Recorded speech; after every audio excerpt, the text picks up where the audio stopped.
We took it all. We brought them to our land. An endless night, ember hot and icy cold. The rage of the earth. We made this curse. Carved it in the blood on our backs. We did not see. We could not, but she did. And in the end... What will I become? Senua's Saga. Hellblade 2. Play it now with Game Pass.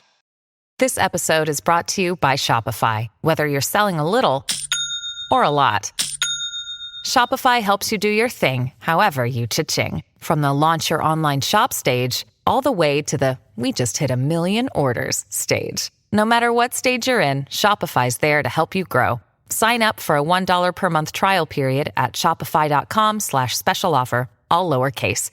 That's shopify.com/special offer. This episode is supported by FX's Clipped, the scandalous story of the 2014 Clippers owner's racist remarks captured on tape and heard around the world. The series charts the tape's impact on a dysfunctional basketball organization striving to win against their reputation as the most cursed team in the league. Starring Lawrence Fishburne, Jackie Weaver, Cleopatra Coleman, and Ed O'Neill. FX's Clipped, streaming June 4th, only on Hulu.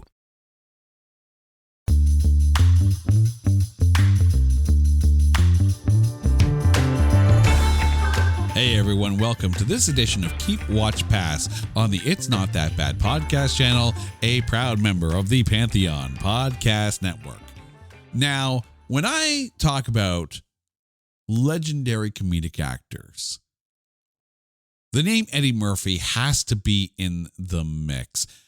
And here to join me in a Keep Watch Pass session of the movies of Eddie Murphy's filmography, it's my lovely wife, Carrie. Carrie, how are you doing?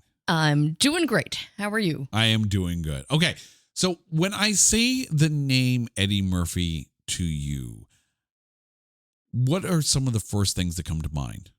Oh, don't ask me that. Because I think of the donkey from Shrek. From Shrek. Well, I mean, it's funny because like some of the first things that come to mind are some of his earlier Saturday Night Live days. You know, like I'm Gumby, damn it.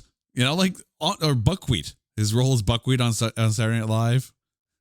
Welcome Panub in all the wrong places. Welcome Panub. Like Eddie Murphy is comedy genius. Like I remember watching Delirious and Raw, his stand-up specials, like multiple times, and going to the video blocks near our. Was it Video Blocks? I think it might have been called Video Blocks. Like video rental store that was near the house, and like renting those stand-up specials like over and to the point of I almost had it memorized. That's how much I watched those stand-up specials. But we are talking about his films, his acting filmography, and we're about to pick 3 movies each: a keep, a watch, and a pass. The keep is one that gets maybe not necessarily the biggest laughs, but definitely the biggest pop from us. The watch is one that, you know what, if it's on, okay, cool. And the pass is one that it might get a tomato thrown at him. So, Carrie, we're going to start with you. Movies starring Eddie Murphy. What's your keep film? Well, I just realized the spoiler that I shared in the intro, I had written down Shrek because to me, now, I think it's also, I don't know, somewhere in between the last 40 years, the world kind of got, let's just say, a little bit more aware of everyone's feelings and appropriateness of comedy. And there really was that kind of transition where I'll admit, growing up watching Eddie Murphy on Saturday Night Live and some of the sketches, or like Coming to America, or, you know, like the older generation of comedy and what was appropriate. And I think bringing it forward to where we are now, it's like, I think when you mention comedy, like classics, like classic comedians, like Eddie Murphy, like, I know we don't talk about him so much anymore, but Andrew Dice Clay, or I mean, Jim Belushi. Wait, you assume we talk about Andrew Dice Clay in the first place. Okay, but you see where Sam Kinison. See where I'm going with the Sam Kinison. Dennis Leary. Oh my God. Even Howard Stern. Yeah. Right? Like early Howard Stern days, yeah. Exactly. Right? It's kind of like there's like a generation where it's almost kind of like it's like a dirty little secret that you used to laugh at this kind of humor because now it's like a big no-no. But it's so true, right? That, I don't know, maybe I got old. Maybe the world has changed around me.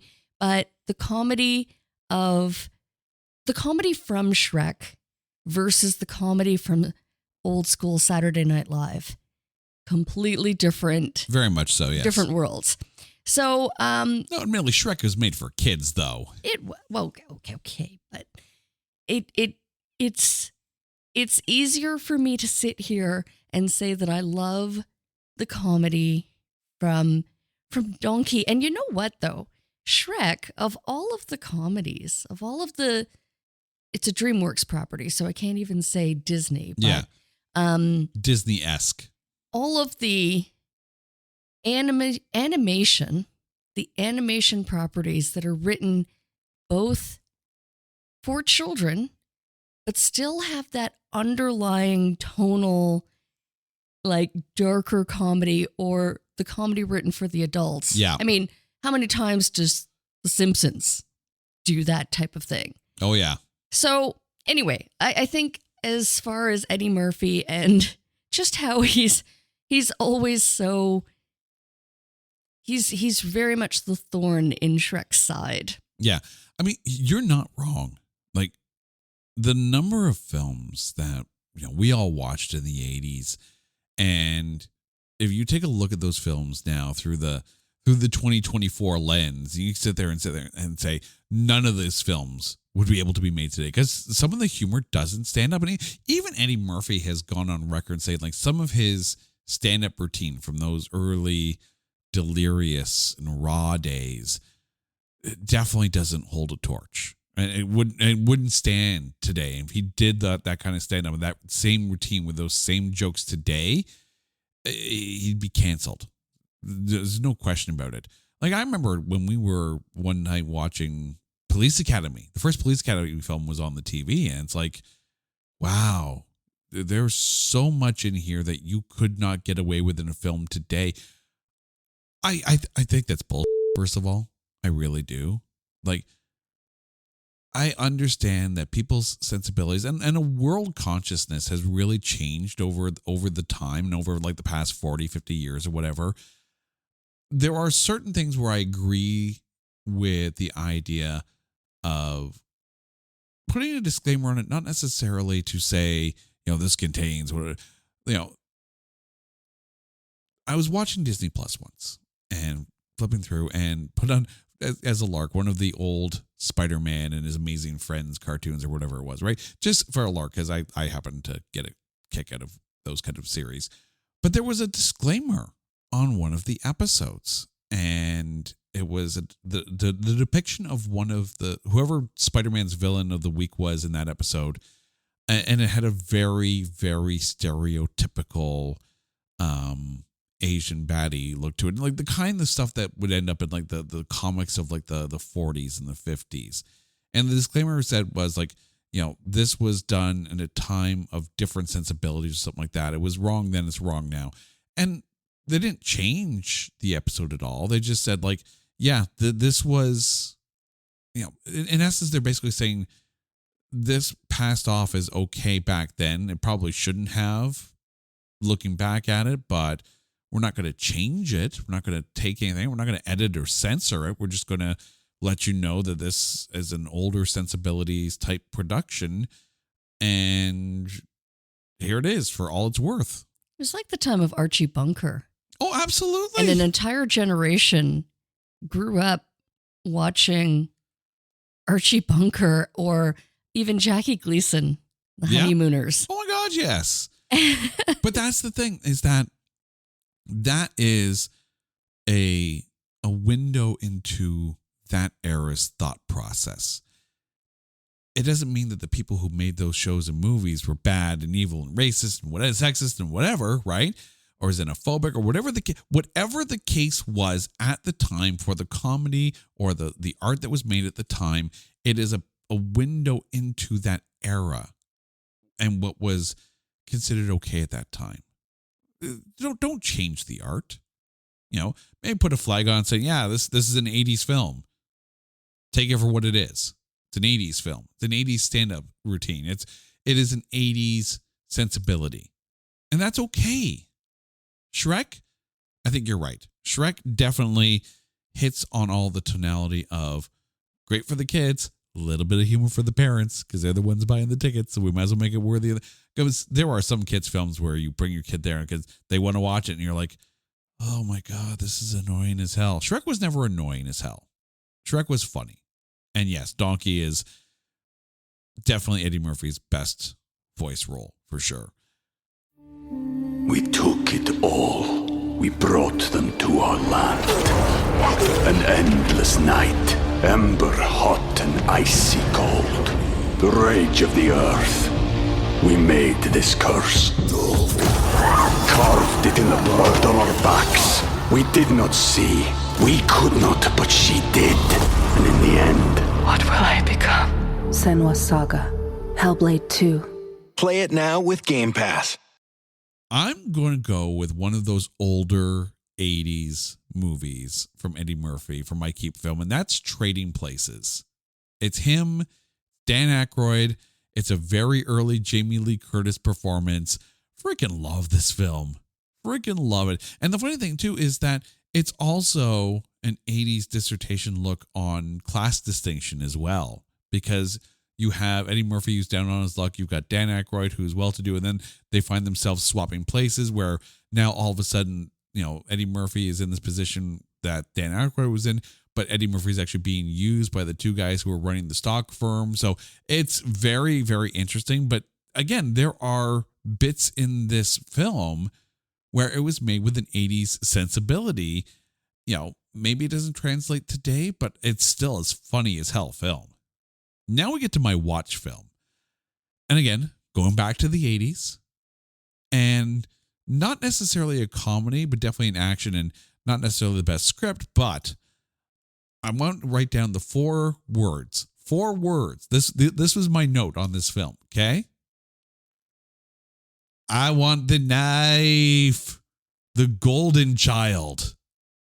The Golden Child to me, Eddie Murphy, yes, it's not necessarily, it's more a comedy action, but Eddie Murphy in this has some of his most quotable lines of the 80s. The entire thing where he's like spinning the thing, I want the knife, please.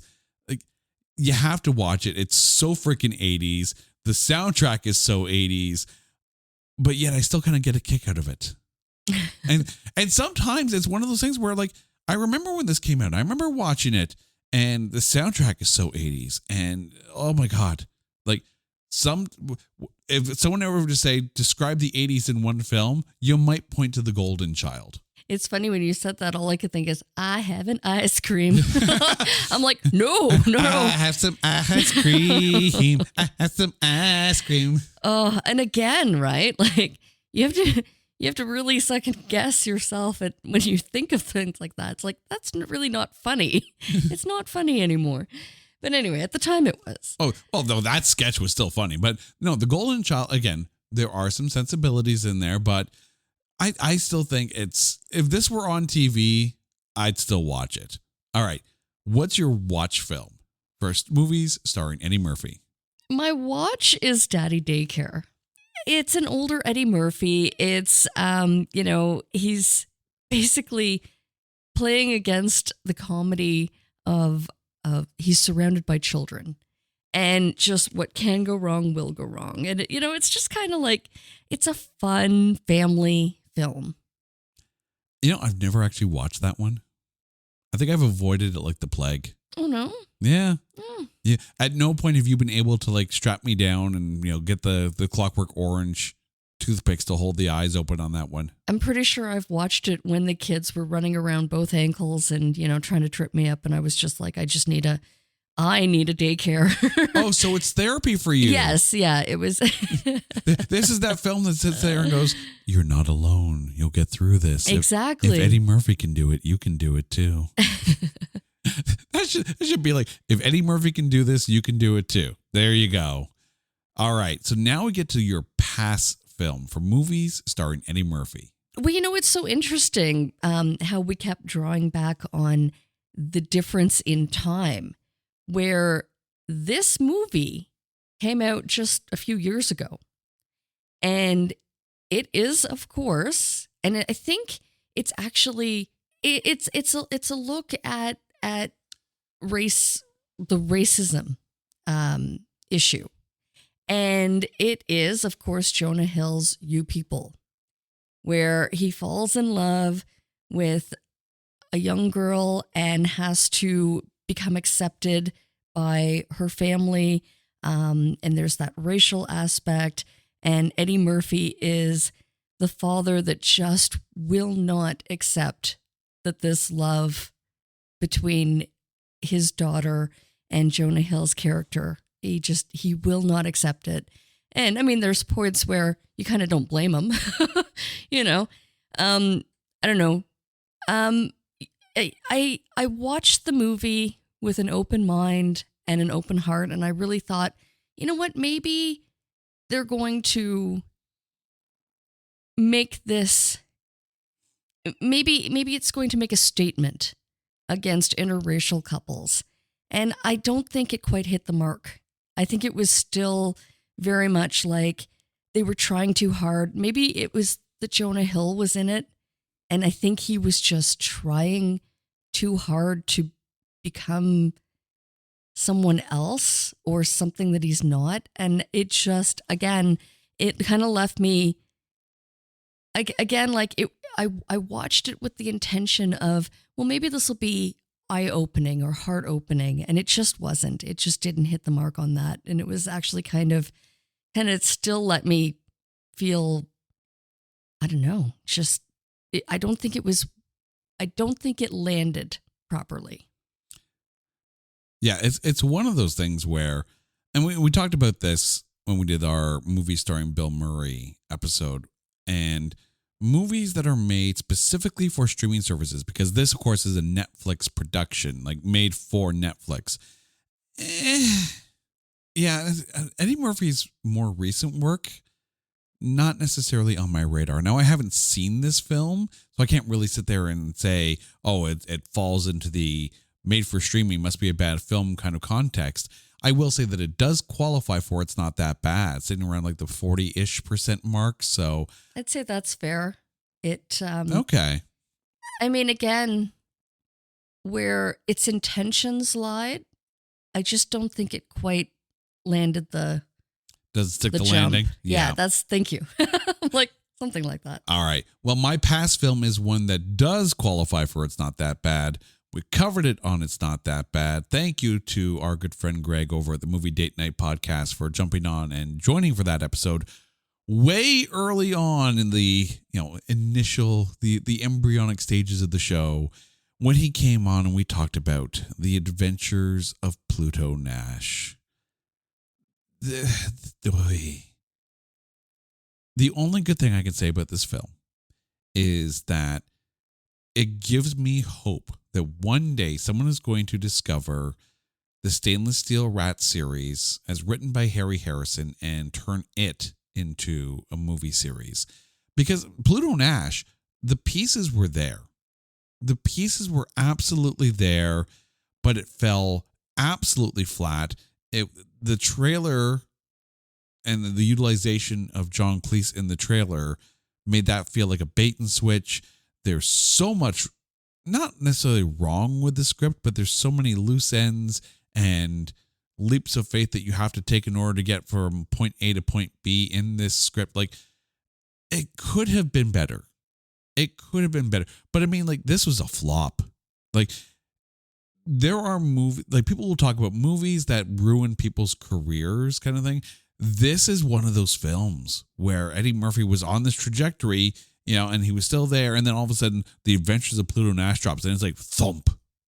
Like, when Robot Chicken does a piece on Pluto Nash Day, and that's the day that the box office comes out and people realize how much of a flop this is and how much money was spent on it, and you have executives like jumping out of windows and like a mass culling of like, picture Hollywood offices on fire in claymation because it's still Robot Chicken. Because this was a flop. Like, I don't know if there's any other film in his filmography that really qualifies as more of a flop than this one. For the record, total box office, according to Wikipedia, is $7.1 million. Budget, $100 million. You are $93 million in the hole on that. That's not even full Hollywood math, right? I mean, the cast is okay. Yeah, Eddie Murphy, of course, Randy Quaid, Rosario Dawson's in it, Joe Pantoliano, Jay Moore, Luis Guzman, James Rebhorn, Peter Boyle, Burt Young. You've got a decent Pam Grier's in it for a bit. Like, you have a decent cast in this, but it's so disjointed and the sets are too bright to begin with. Like, everything is lit very flat. It feels like a stage set. It feels like a budget production, even though it has a $100 million budget. And it doesn't lean on the strengths that Eddie Murphy brought to the screen. But yeah, it's whoo. In 2014, the LA Times listed it as one of the most expensive box office flops of all time. Like, that's whoo. And that 7.2 million, that's worldwide. That's not even just domestic. That's worldwide. Like, if you gave me $1 and I lost 93 cents, you'd be a little upset. If you gave me $100 million and I lost 93 million of it, you might make me watch The Adventures of Pluto Nash just as punishment. Thankfully, we're not losing that much money. All right, Carrie, thank you so much for joining me on this road. Now, please remind our listeners what your keep, watch, and past picks are for movies starring Eddie Murphy. I am keeping Shrek. Specifically, I think the first one, because that really set the scene. There's so many others. And I'm watching Daddy Daycare, and I'm passing on You People. All right. And for my picks, my keep is Trading Places, my watch is The Golden Child, and my pass is The Adventures of Pluto Nash. Carrie, thank you. And to our listeners, you guys know the drill. If there is a topic that you want us to cover on Keep, Watch, Pass, or a movie you want us to cover on It's Not That Bad, hit us up on social media at Not That Badcast, or go to our website at notthatbadcast.com. And while you're there, make sure you check out our Coming Soon page so you can see some of the episodes that we're working on, and you can chime in and have your picks read on the show. Until next time, she's Carrie, I'm Jay. You guys are awesome. This is Keep, Watch, Pass on the It's Not That Bad podcast channel, a proud member of the Pantheon Podcast Network. Take care.